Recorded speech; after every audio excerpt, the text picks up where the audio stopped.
Hi, this is Meg from Polymer Clay Workshop, and in this video I will go over all the materials and tools that I personally use in my cane making.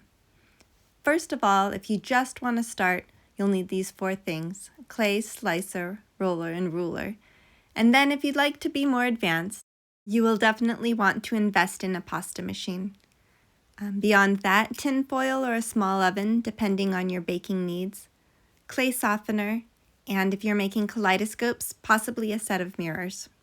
There are several brands of clay on the market. Some of this will depend on which country you live in.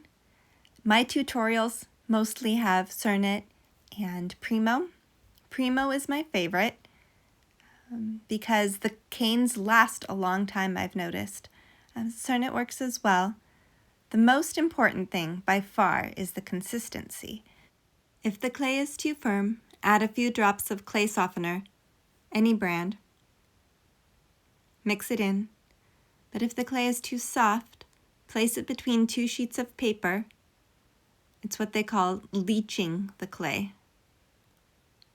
You will see there in the paper how the plasticizers have leached out of the clay. It should be more firm now. All the colors need to be the same consistency. The reason why this is so very important is that when you try to reduce those canes, the pattern gets all crooked and wonky if each one of the separate clays isn't the same consistency. For more information about brands of clay or any of this, visit the blue bottle tree. The most important tool for canes specifically is a tissue blade or razor. It needs to be sharp, otherwise the canes will squish.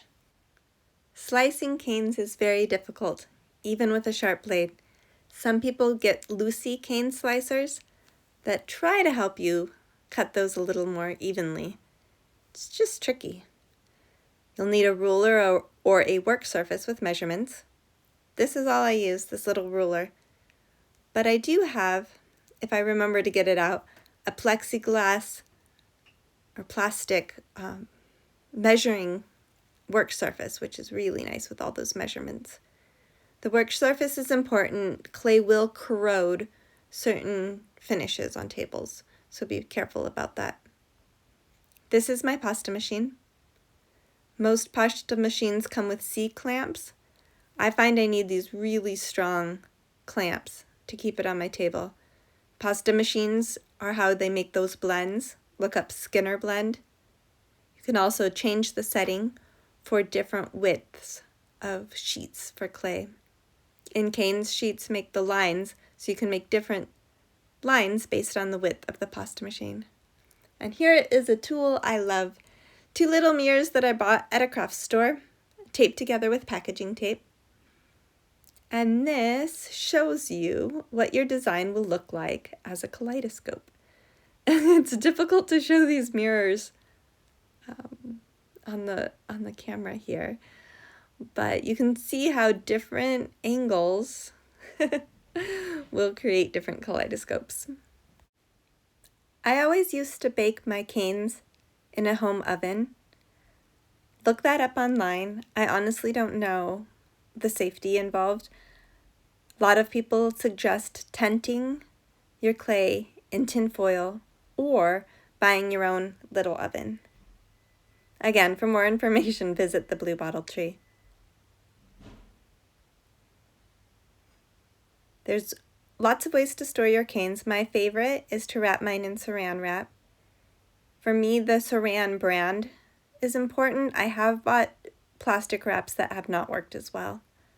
There are other tools that I've never used, but other people swear by. With extruders, you already have a cane because it's extruded out. Cane caps for helping with those ends and a fancy slicer. I've made this video for my patrons over at Patreon, Polymer Clay Workshop. If you'd like to learn more cane patterns, I'd love to have you join us.